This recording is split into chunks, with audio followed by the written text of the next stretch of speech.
and to introduce Peterson Kamwathi, who we are immensely proud to be showing his work again, the second solo show in a couple of years. As I know you all know, Peterson is one of our superstars. He really is. He hangs in the British Museum and has done some of the most prestigious residencies that the world has to offer. And we started out together, Peterson, so it's a very proud moment for me. So welcome everybody, and over to Peterson. Yeah, thank you very much. First of all, I'd like to thank Carol for the exhibition, this space. I'm happy to be showing you the annex.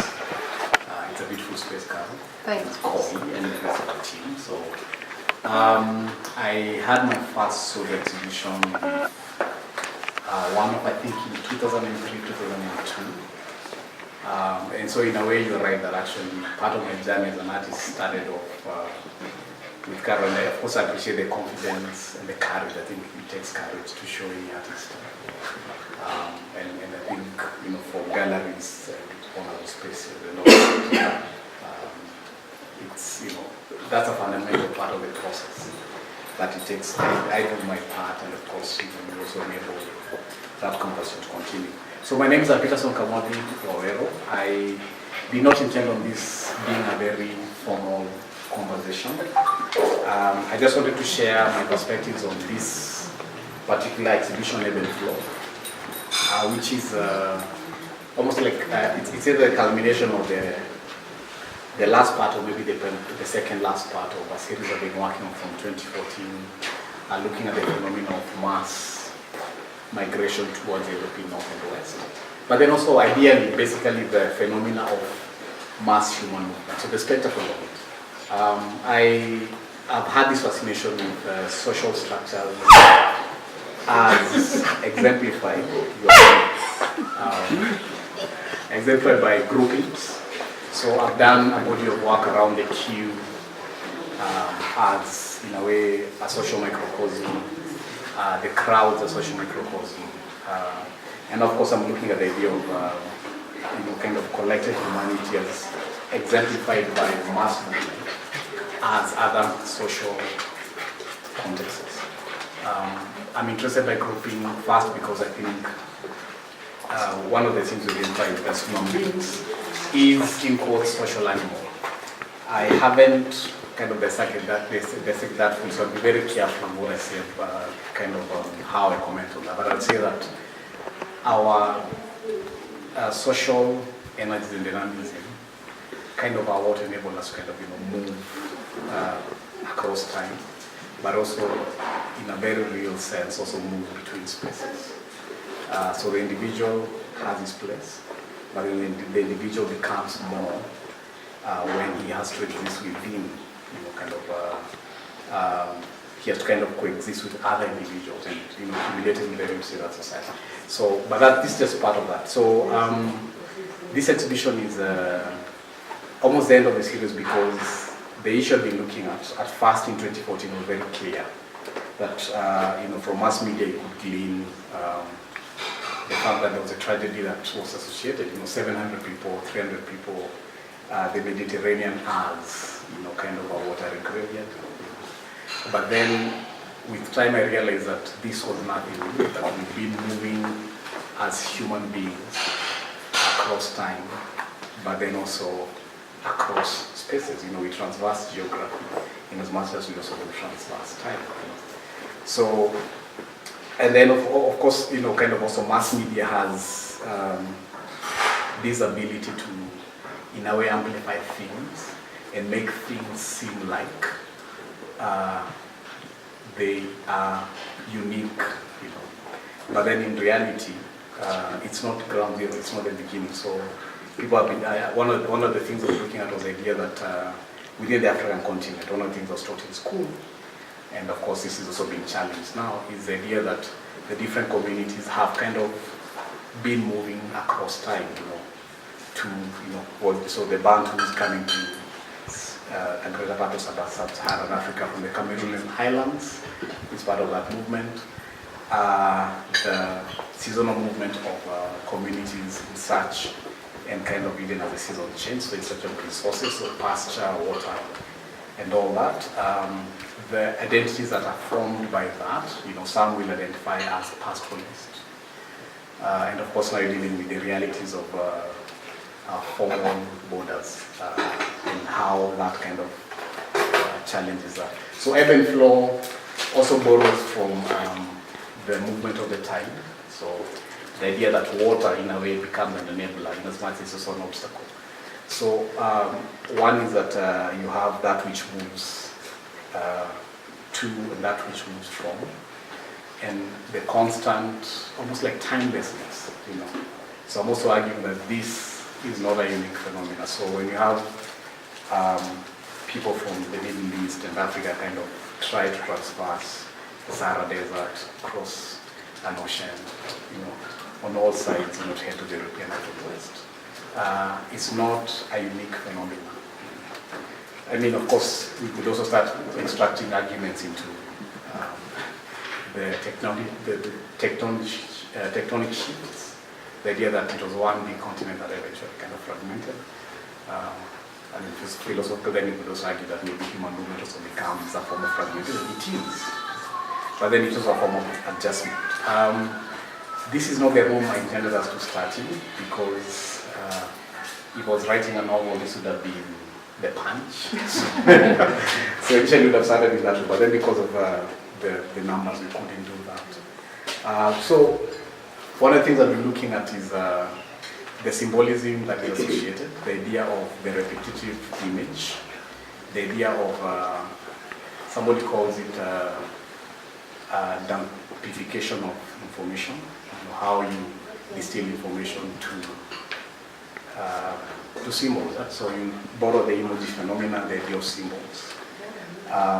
But I've been playing around with simplified forms that cumulatively will highlight, or I hope they highlight, the magnitude of a certain concern that I'm addressing. So I'm not offering any solutions to this.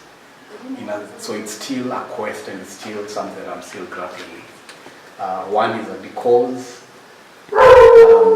it's nothing new, I'm also careful not to, in a way, propose this as, the final solution to all that ails humanity and forces people to move. So one of the spaces I'm going into now, and this work is a part. So the body of work that you're looking at is the most personal I've kind of approached this consolidation and settlement series. So the series is in 4 chapters. So 2014 was the first chapter, and I think what I exhibited in one was shown in 2016, and then I showed I think the third part last year or the year before, in 2017 in Vienna, and then this is the 5th chapter. And part of it has been, and I mentioned this earlier, as I've gone along, I've realized that I can't really distill it to one particular issue or one particular cause or one particular cause. There's no effect here. And part of it has been the fact that the realities that inform people's movement are varied. They might come from a singular place, but then how they impact on the individual will always be on almost like an individual level. So, but I've also been looking at the idea that the collective also becomes an enabler of movement, but it doesn't become the complete identity of the individuals who are contained in that. So we'll move together, but then what pushes me to be part of this journey, what compels to be part of this journey, will always vary from Wawero here or just there. So there's a certain logistical efficiency to what kind of growth is. I'm also looking at the idea of map making. Also, I think I've just gone into that. I'll be looking at and I had a chat with Peterson. I think the idea that I'm also looking at the evolution of the map of Africa from the first drawn map of the continent that I could access. So this is around, I think, the 1530 something to Google Earth. So the idea that as map making has kind of progressed and advanced, then it has been on the heels of it have been all these other agendas. So the religious agenda, aspects of trade and economies, the imperial agenda. I was telling somebody recently that the identity of this region and this territory was actually first of a commercial nature. So it was a British East African, it was actually the British, was it the imperial? Before it became the protectorate, so it was actually the British East India Company. No, that's East India Company, but there's an East African aspect too, yeah. So and there's a flag for that. You go and you find a flag for the entity, and then of course the protectorate of course comes. So it means you have the traders and guys who want to extract on a commercial level, kind of through to governments that actually see that there's potential here and will exert certain authority and control. So that's another conversation. So it kind of oscillates between, in a way, the identities that we embrace as a Kenyan, as a Ugandan, as a Tanzanian, as a, I've not even touched on West Africa or Southern Africa. I think also what we do is that I was telling someone that you're welcome to throw stones at me and at the work, so I mean not, this is, and also this is meant to be kind of a conversation that if you have any questions, if there are any gaps in my narrative, if I failed, if I succeeded, just be clear. So welcome to the second opening of this exhibition. I told Beatrice to kind of clear her throat.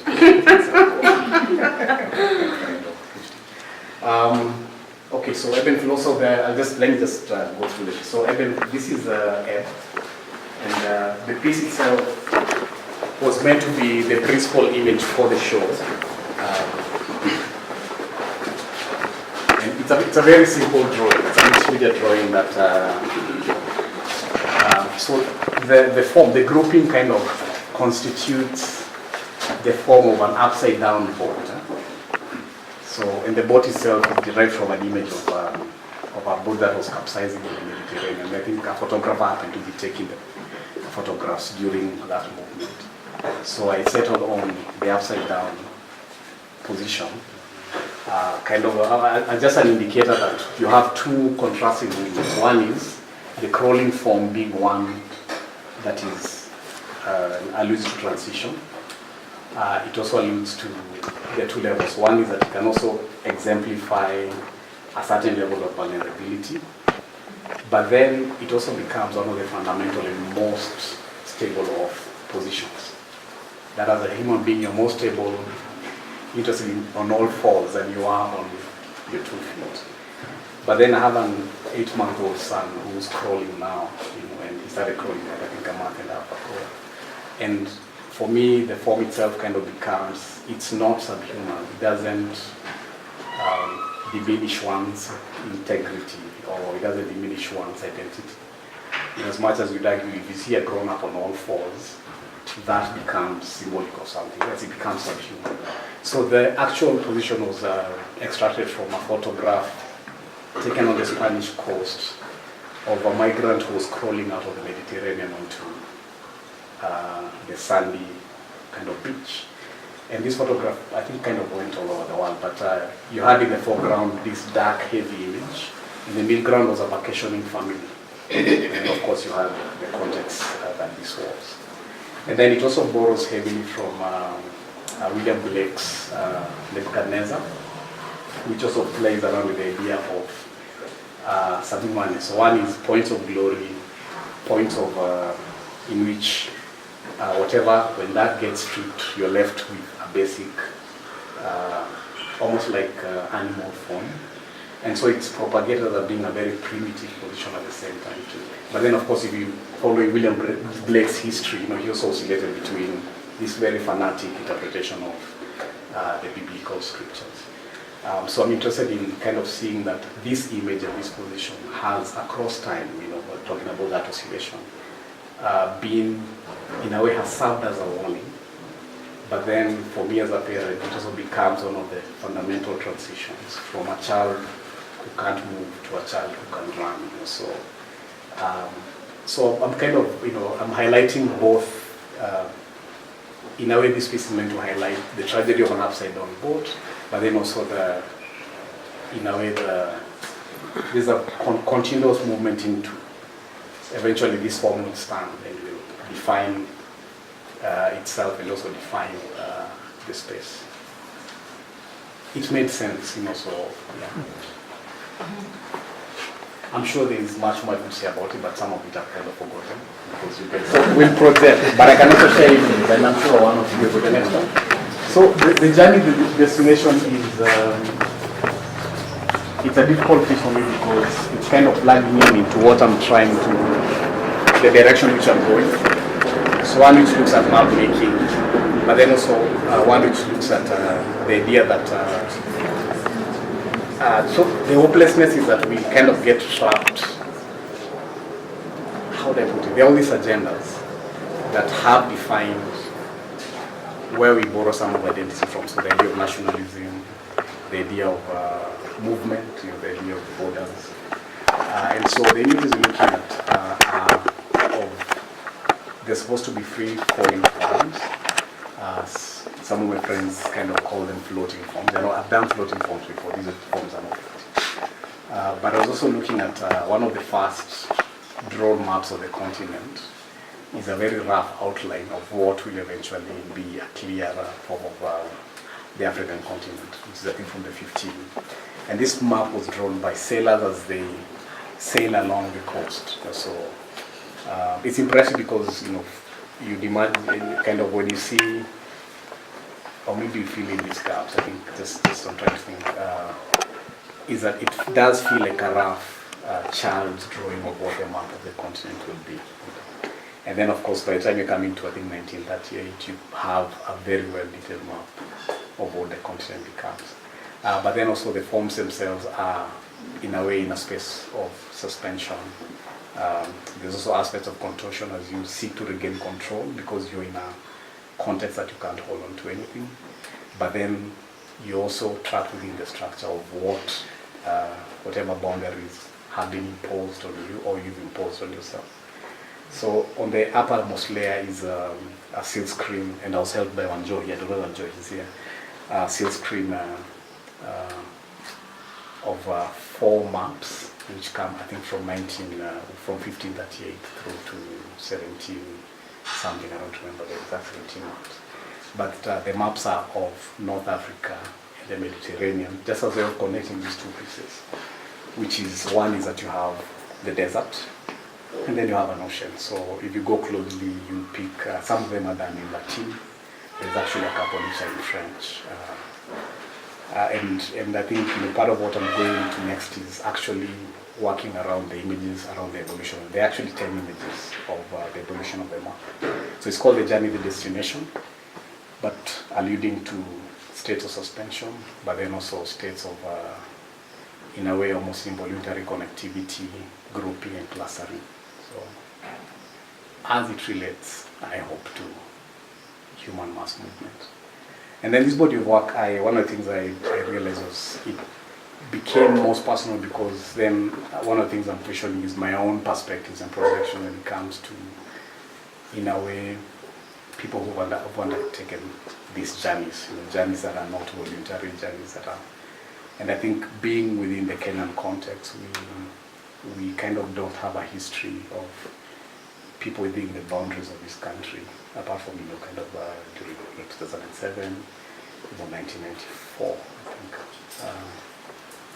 1997, actually. But we don't have a history of whereby you have whole segments of our society having to relocate en masse, yeah.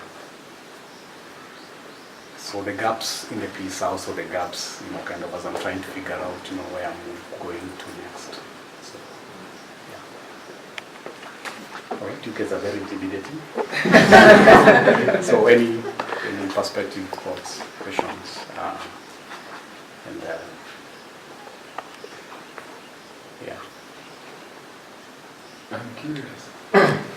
On the flight, one of the emotions you associate with it is elation, like joy, like adventure. Some of the postures of the figures are certainly kind of like there's this one where it's like bent backwards, like that seems like if I was flying in that coaster, I would be elated. Yeah. But human mass movement, the process and nature of it doesn't have that much joy for these people. Like, is that an incongruity? Is that, how does that, did you think about that? Like, what does the question mean? So interestingly enough, what I've done with, I've actually, I'll use the word, I've actually posed for all these positions. One is that I think with with the internet and kind of Google images and all that, it's become quite easy to extract images of. So of course I'll make references in kind of the following form, but then the final positions would actually be enacted by me. So these drawings are all, in essence, I think apart from one, drawings of the posters are actually, like I've done, hundreds of, this kind of folding form. I'll you ask me individually and I'll tell you the process in which I did that. But in constellation and sediments, so the first part was constellations being alluding to hopes, desires, aspiration. But then that which we kind of socialize to perceive as an act and a process of reaching out, reaching above, going beyond. So language itself kind of does that for you. Reach for the stars, go beyond, break out. So that's so the first part of when I started out, I was questioning that what compels people to undertake these journeys. But these questions I also realized are also coming from, in a way, from the couch. They're coming from my position here. I'm not in try to pick a country. I'm not in, at that point, Eritrea. That people crossing over. I'm not in Somalia. I'm not in, But then I'm also close enough to kind of realize that the repercussions of their realities as societies, political fragmentation, which of course leads to communities fragmenting. Two means that one is that I'll engage with, for example, we did a project with UNHCR 2 years ago, whereby it came home what one of the tragedies of being identified as stateless is that your own movement within the place you're in will always be curtailed, will always be monitored, will always be curated for you. So one is that I think the forms are actually not flying. I am looking at them as forms that are actually almost like, falling through, falling through space. Then we could of course then argue falling more between what contexts. Yeah, so where do you start with? And I've done this before. I think the show I had in 2016 played around the human form between points. And then of course I think one of the other emotions to speak about is ecstasy, because ecstasy can come from one of two possible points is trauma, and we know all kind of aspects of pure, you have the pleasure aspect, you have the trauma aspect, that they can lead you to the point. And of course, then what do you define as ecstasy for that? So I don't have a sense of, for me there's no relation because I'm also connected to it, but maybe for you as a person looking at it, you're able to extract that as, but it is that, it is also that, it's a journey, it's the destination, it's process, versus, I was watching Matrix again, and this part of it talk of cause and effect. If anyone remembers that scene, I realized I had to go back and start reading, what is that, But I'm more interested in, that's part of the journey, yes. But there is, of course, a definite outcome. What that outcome is, I'm not the whole down that composition and narrative. So there's also an aspect of being bewildered, even with this aspect of my work in itself, that is spectacular at the same time, but I'm also suspicious of, why, and am I satisfied with, It was one of the pieces we actually during the opening had a lot of conversations. And I realized part of it is also because I am also not, I like control, but this is one space that I really don't have. So I just put it together and it made sense, and at some point it didn't make sense. I don't think I'll answer your question. I just try. I just give it. Okay, I understood you. Yeah, yeah. Not answer. Yes, and you know, so it can be that. It can be that. Yeah. So it's yeah. So in terms of your own process, you obviously have a lot of different things going on here. Yeah. Did you start out saying, I want to focus on the falling figures, or was it the idea of the map overlay, and then this just worked as a composition, or where did you start and how did it evolve? I think I realized that the image of any falling object would have worked as, you know, today use that metaphor, I mean those who are English speakers, you know, they worked as would kind of exemplify in a very effective way. I thought then it would have been effective. The idea of process, you know, the process of points. But then I'm also engaging with the map as the next thing, you know, as the next. I mean, I've been looking at, you know, the kind of this evolution for the past 2 years. It's only now that it's coming to their work. But one is that initially this piece was meant to be. You see the board behind it. It was actually not meant to be on 2 panels of paper. It was meant to be directly installed in the space on your wall. And the designer had been able to play with it. But then at the last meeting, I realized that I wanted to keep this. I wanted to keep the work itself. Because I'm also kind of also still grappling and engaging with it. If I stack it, if I take them over the damage the pieces themselves. So the falling form first, the map kind of comes in later, but it's all linked to the same. And the map kind of connects the 2 pieces. It connects actually these to everything, but also to it. But the human form is, and that's the other thing, is one of the central, in a way, subjects within all the works in the show. So, A lot of, over the years, Carol's had a bunch of study works here. Yeah. Was there a study for this, or did you just go to it? Was there a study for it? I wonder. Because I'm not sure. I don't think there are studies for this piece. I've done drawings in the sketchbook. I'm also getting to a point whereby initially I would make kind of smaller, you know, I'd work on smaller forms and all that. But I think now I'm at a point whereby if I feel I can work with the immediacy of what I'm developing, then I'm no longer afraid to do that.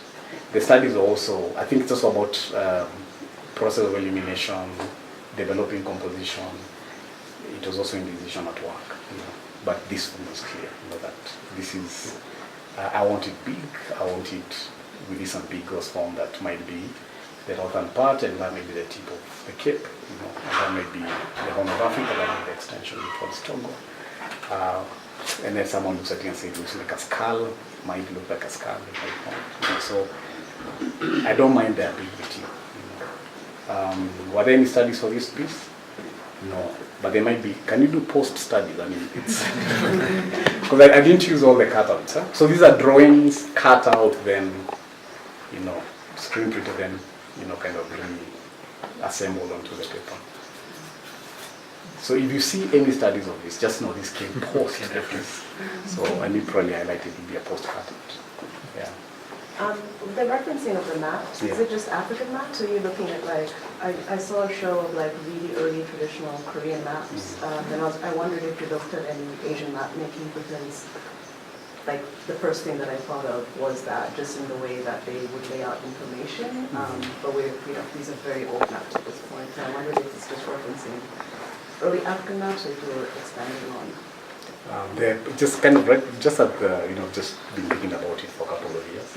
But I'm kind of interested in the evolution of the map of Africa. Yeah. So the earliest resource I can get, and I think Princeton University has a database of some of the earlier, I think like the earliest map is like 1538. But I'm kind of interested in the idea that and this is true, that as the map kind of evolved, as cartography advanced, then there are all these other things. You know, there was a certain blindness to the very first one because it's just a coast.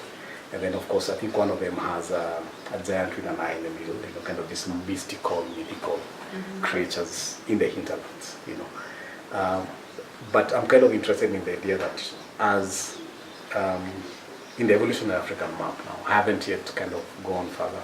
But recently I was listening to a podcast around, I think it's Putin who's renaming some of, which is beautiful, because I thought maybe we need to start renaming what names existed before the map makers came through. I don't know whether I have enough patience to go there. That may be for other artists or other people to explore. But also I think this is an act of, in a way, poking at history and poking at the present by what Putin is doing. And so I might not agree with everything that he's done, but I think for him to find that there's value in finding what the original names of islands actually were.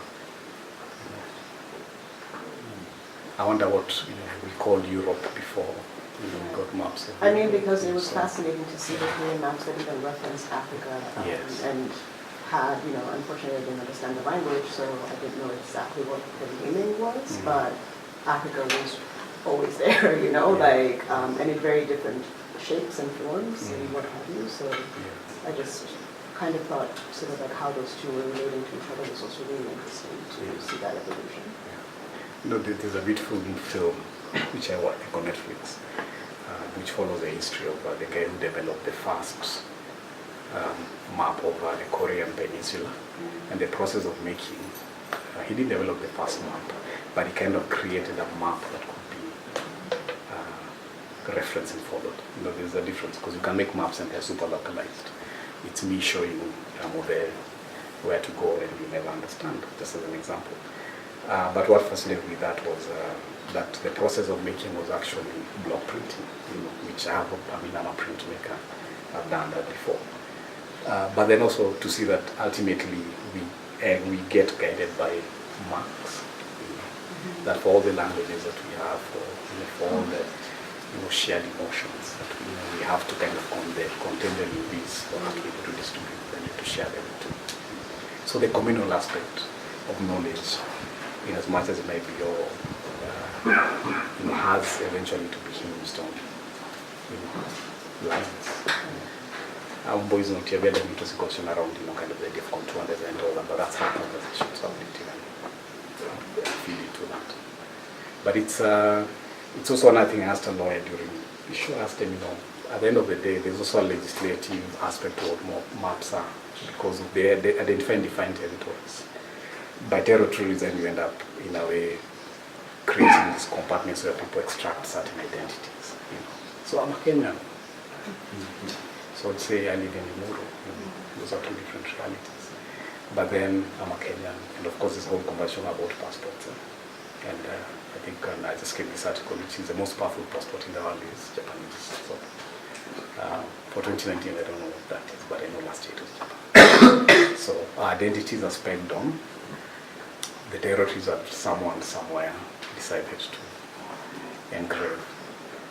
And then, of course, visually, they are beautiful objects to look at. There's a certain aesthetic to what.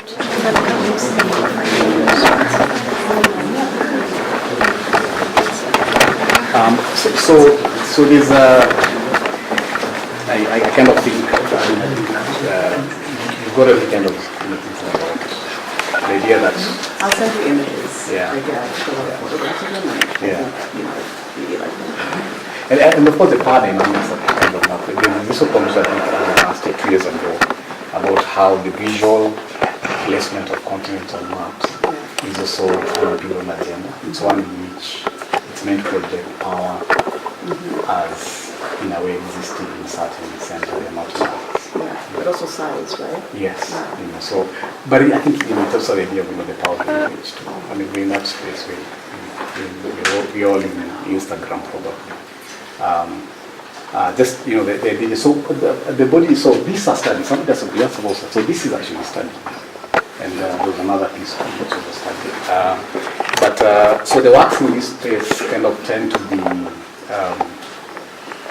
some of the processes of not figuring out, developing ideas towards the principal pieces. But then the process of working, of creating them kind of, then they ended up, the pieces in a way ended up kind of holding their own, even within, within my studio and all that. Because those two started as studies. I don't know where it comes from, and I just wanted to. But in the process, I started looking at the idea that plays around with the constellation, with the idea of barriers, convention around the wall and borders, the idea of keeping people in and out. One of the things I was also looking at is how do we as a society, and Kenyan society, in a way, perceive and look at those who kind of have to start their level of with this continent. There was this conversation around closing down the Dab. I'm one of those people who think the Dab should actually be integrated as one of the towns in Kenya, including those populations. You can't have existed in a place for 20 years and be perceived as without identity and without, actually not that, but without, when somebody calls you stateless, in essence, popular wisdom would say, it's like they're saying you have no identity, you have no place of no connection. But 20 years, down the line, that's more than enough, for one to in a way own and be and become, and exact, and also have an opinion about the spaces. Good Neighbors, Good Fences, place of this poem by Frost, which I thought was also look at the idea of self-censorship. They that kind of people in a way create these various ways. A convention around I think now they have a convention around the wall, steel, concrete. So the power of materials. So it is a space that you can go through. Unless there's any particular question, we'll just end up in the next room. I just have a question about how you're conceiving of migration as a concept, because all of these pieces operate at different scales. Like the maps seem like you were thinking of migration as between countries, but migration can also actually happen between neighborhoods within a country. So I was wondering if you could maybe speak to the scales at which you're conceiving of migration in the pieces in this corridor. Yeah, I think my point of departure was primarily, one is that I was interested in the spectacle of mass migration, the idea that you have. So one borrows from my interest in groupings and human collecting together in protests, in crowds, so the spectacle of human mass movement. In a way, it is that, it is a spectacle, it's numbers and all that. There's all of that to it. I've not yet kind of got into space because of looking at, because I think when you start looking at, maybe that's what I'm going into, I don't know, but the idea that at, movements on slightly, you say, smaller, but less populated levels, like neighbors would be, then I think kind of borrows closely into the identities of individuals and all that. And I think that's another one. When the artist here who kind of look at aspects of identity and all that in a much better way. One is, I would say, and maybe it kind of to my, it's a loss of my part that I'm looking at that spectacle. But then also kind of trying to highlight that this spectacle also is not, is more of a manifestation of, there are possibly other underlying issues which others have kind of tackled in a much better way. The individual space aspect of marginalization, the minority space aspect of just, your ambitions, the greener pasture, the greener neighborhood, greener whatever conversations. But I would say I haven't thought about it that much. And I might not be able to give you a satisfactory answer. Yeah, that's a blind spot actually. So in a way what I'm trying to do is just kind of project myself, what am I on? Because there could be more honest when saying these are my perspectives. But I'm also at a place where I can now start having that conversation. Maybe it's fatherhood, maybe it's age, I'm crazy. So, yeah. I don't know, what do you think? How fundamental is it? think everyone talks about the migration from Africa to Europe, Yeah. from North Africa to Europe, as we should. But I think there are like lesser known migrations, like even within from neighborhoods which have been targeted within Kenya. So I was just trying to think of like, I'm trying to think of all of these pieces through these scales and trying to understand like what issue, what thing are you really highlighting in your work. Yeah. And I think this, I love the one with the map because I thought that was just so beautiful. But I was just wondering what you thought about like what scale you're operating at, and yeah. Yeah, scale is a difficult because I'm very suspicious of scale now because I've done it. So in 2009, I did this series of drawings which looked at the idea of institutions. And so what I borrowed from is the idea that in a way the collective is in a way I call it social institutions, but also one that are very ephemeral in nature on the basis that they are not legislated. But, so we might end up making a flag, but that would be a click. But then if I meet you within this context, we actually are community and we are collective and we have one particular objective as put as here, 2 or 3 or 4, but we exist within this space. But then in the next 40 minutes, we'll go and inhabit others. So I'm also, I think one is that because I came in from Q's and these are things that I've experienced, I've also been very careful around kind of trying to dissect the space of the individual, because I think that's another universe. And then I enjoy the process of drawing and the process of, maybe it's it's my own. I'm looking for a word that will not extract from Peterson Kamwathi. No. But I think maybe it's also part of my own blind spot now that I actually am more interested in what you guys in a way are collectively now than you might be. It's been a while. I don't think it's a blind spot. I think that's very interesting. I just wanted to get at that. Also can't cover. Maybe I might be getting that. Like now I'm looking at the context of family, also because my family is I'm interested in that. But then I'm interested in a way the number 1, 2, 3, 4. What would be a family? And then of course you go to the law and you say the basic unit of any society is family. They don't say an individual, which is interesting, that's not a conversation. The basic unit of any society is an individual, but in the law they say it's a family, so I'm questioning. And with sitting around like this, with the constitutional legislation series, I did the same thing. This is what legislation is, this is what I consider as my experience.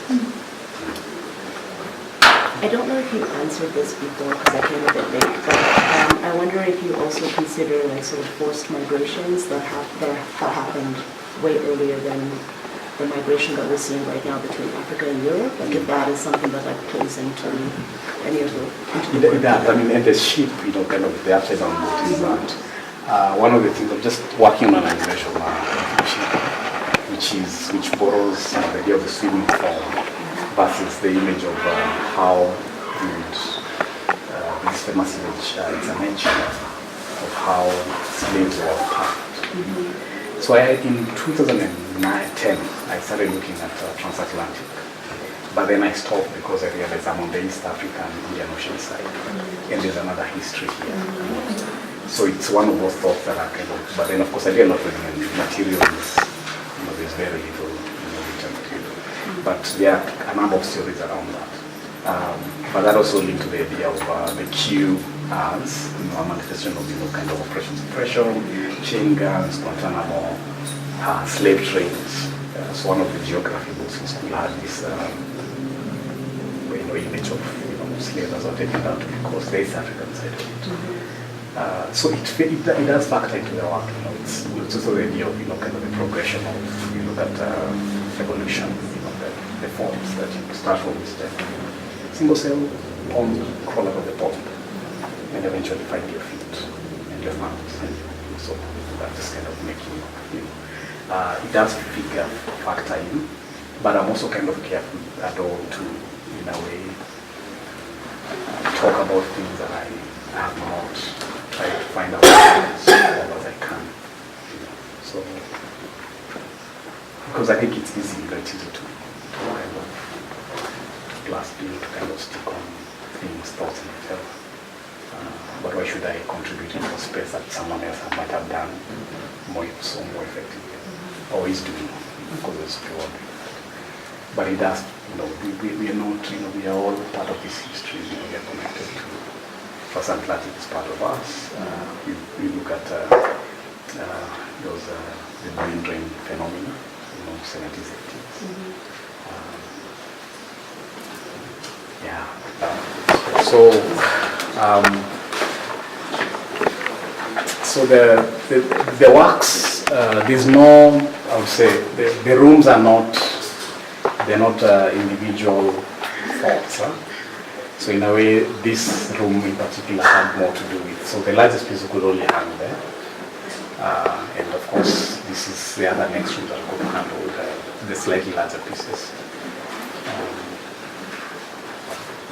Yeah. How are you using color symbolically? That one in particular, that you use a lot of dark colors, Yeah. but then sometimes you're using, there's some very almost, and masculine versus feminine, because nearly all your figures are men. Yeah, it's the only form that, let me not make that statement. It is, I think one is that when I started using the male form, it was also at a time within the Kenyan scene, people are not drawing the male form. So there was a lot more paintings, especially of women and all that. But then I've also been playing around with the space of patriarchy, that when you look at structures, institutions, if you look at, in essence, those who draw maps, would consider explorers, guys who would consider definers of whatever histories you subscribe to or imposed on us, would always be from the male space. And then also, of course, the Kenyan space, is a perfect example of that. So there are some drawings. Actually, there should be female forms, like the 3 or 4 female forms in this piece. But then it's also been very conscious that I actually want to play around with the template of the man, for example. Both as a way of pushing against that, but then also as a way of just indicating this is the space that we are in. Yeah, I think there are people who are drawing, painting, and expressing better. And color? And color, yeah. So color is interesting because I've struggled with color. I started out drawing, a lot of my drawings were black and white, but then I stopped using color because my woodcuts were colorful, and I ended my colors at woodcuts. The reason I did was because I felt I'd hit a plateau when it came to how I would use color to express my thoughts at that point. So I thought, for like 2 years I drew black and white. I didn't touch any color, but I studied color. I read about color, I looked at the allos in. And then I think when I started doing the 2013, the position series, just one particular body of work, because of a class I was taking in KU, looking at African textiles. So it's actually called, the unit is called Introduction to African Textiles, Processes and Meaning. So part of my class work, I had to do a lot of reading around African textiles. And the very traditional textiles are not that colorful. But then as you had, the trade started taking back to continents, then colorful textiles kind of comes into place. And then of course I realized there's a whole social coding to patterns and color in textiles. And one of the things the class did was the idea of making motifs, so from the female form, how can I develop a motif that will eventually become a network that can be reproduced en masse, on that scale. Then I realized that actually color patterns is another layer of language. So the color in this body of works in this show has nothing to do, so there's no meaning. You know, it's just as I was working, this is what made sense. This piece started out as a scratch pad. You know, it was as I was working on this piece, I want to make sure that my colors are right when I'm spraying or when I need to draw, and I've used this as a scratch pad. But then with time I realized I could create all these layers. So I'm resisting color, but color is not resisting me. Even so, yeah. And then the other thing that I'm also kind of interested in, and this was just an issue I thought, I'd want to, in a way, work in a much more colorful way. I think it's very easy to work now because I've done it for many years, to work in monotone. And it can get stale, you know, even for me, just as the process of creating can be said. There's nothing, because I also need to enjoy the process of making in as much as, you know, trying to lay out these things. So now I'm actually interested in, you know, how do you kind of apply. One of the things I was thinking about is to develop a series of very colorful road signs. So this piece actually plays off a bit on that. That, you know, road signs, color. I think those who've done driving in Kenya, you have the book on road signs, which also teaches you more the term board. But how do you extract that and use, you know, the most colorful things you can find on earth, you know, to kind of also try and pervert that, the graphic space, and then you pervert it. Not pervert, you need to find another. There's another, I'm sure English has a better word for that, but the idea is that you take it off what is a commonly accepted path, but in the hope of enabling people to kind of look at it, you know, because we get immune and desensitized to things that are constantly, you know, yeah. So this would make, you know, this would be my spirit, you know, this would be, you know, kind of what's trying to break out. You know. So I'm comfortable there. I'm there.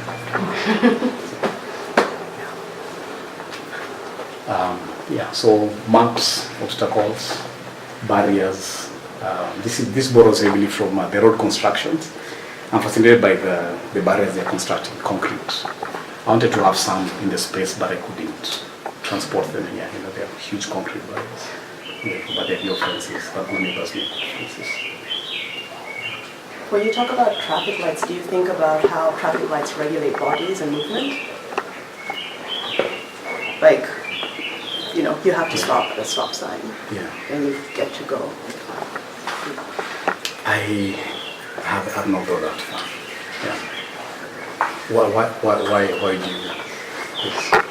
I'm just thinking about like the movement of these particular figures, and then when you mention traffic lights, and there seems to be some kind of order, and I'm wondering if the order is coming from the different colors. So they're sort of moving yet still at the same time, because one side has stopped, one side is green, but you kind of have to, it's sort of like how you would navigate a city or a space, right? Like, you don't all just get to walk at one thing. So I just thought about that. I was actually looking at the idea that it's interesting because I hadn't thought of traffic lights with the colors. But now I'm thinking of traffic lights. I was kind of, in a way, not playing this is serious business. I was kind of trying to, you know, to express the idea that you have, you know, kind of layers, and it's good use of control, because that's what barriers do, you know, that kind of, in a way, channel, you know, there's that. So the barriers, so the middle space, you know, so you have three layers. One is the foreground, the middle space, and of course the sky, or, you know, kind of, you know, the heavens. Is the forms are actually borrowing from barbed wire. You know, so one of the quickest way of enforcing and, in a way, implementing barriers would actually be military, or, you know, the idea of a chain, the barbed wire chains. And all they do is that basically, you know, in like 40 minutes they would have, you know, place that can control, channel, guide, but also, in a way, resist, you know, resist. So just use the human for the context. And then, of course, the road barriers are what I keep seeing on the road. And then, of course, the space that is suspension, going back to when you spoke of water, you spoke of air, you know. What I did is that the piece is actually meant to be the way what I was trying to do was, as you stand here as a viewer, as you look at the piece, in a way you also become suspended. Maybe it's too small because if you're standing closer to it, the heaviest forms are, kind of slightly above your forehead, and the smallest forms are, at the bottom of your feet. Ordinarily, you can turn it upside down and we'd all be standing on earth. So that is, maybe I should have painted the all black. I wonder they can do that. Maybe we have 5 days before the show. But this aspect also cues us systems of control, and so goes back to it. Groupings as contexts that enable the individual to be protected, but that also suppress the individual at the same time. So going back to control. So maps, the idea that it's boundaries, it's barriers, it's whatever. How do you make the decision between drawing your figures straight onto the paper versus the cutouts? This is logistical actually. That has to be. So the larger, when I do cutouts on larger pieces of paper, it's really difficult to handle. So in terms of I don't have the space to store the work. But what I realized, I had an experience, I think a number of years ago, whereby I realized I could not roll, like I can't roll this piece, because it has layers of collage and drawing. So that is informed by just logistics. So there's no philosophical or anything. So I'm just trying to figure material and how to transport, store, keep, preserve, like if I had limitless space, I'd probably be doing more cutouts and collages on paper. And maybe I should not. Maybe in my next life I'll work with that. Yeah, my next life starts in 2019, so I'm already in my next life, so it's good. So Peterson, do you think you might be migrating towards more use of colour in future? I am toying with the idea, seriously, and this is something I was thinking about. I've been thinking about, I think, for a better part of last year. And I know what it does is, there are people who would say, we love your black and white pieces. But then if I can't love the work first, then why should I be like someone that's loved? So I'm toying around that, and I think I will do a lot of something. I've already started, because those who see my work, I think in the past 3 years, I've seen that there's actually quite a lot of color. And this is less colorful, it's more bleached. The works in this show are actually bleached. They're not as maybe it's also a way of also kind of in a way countering the times we are in, but maybe to bring in a bit of the rainbow. Yeah. Are you concerned about the permanence of paper at all? No, because I use very good paper. Yeah, I'm also quite particular about the materials I'm using. The only, I think, and this is the only thing that I'm haven't kind of seen anything to the negative is I've started using kind of layers of spray paint and pastel and all that. And my hope is that there's no hidden bomb of a reaction kind of waiting to go off, on people's walls, or people's homes in the next few years. But it should be fine. The research, So I like paper. I've worked with paper. I know the works in the show done on paper. We do this for it. But I'm also keen, with good paper, you're able to kind of push it more. Because some of the work I do, kind of paper that is not on, would not be able to hold that. All right. I was told to sound intelligent. So can I now go back to being simple? No. Thank you so much for gracing the show. This is part of it. And I'm around, so if you guys have any questions, please.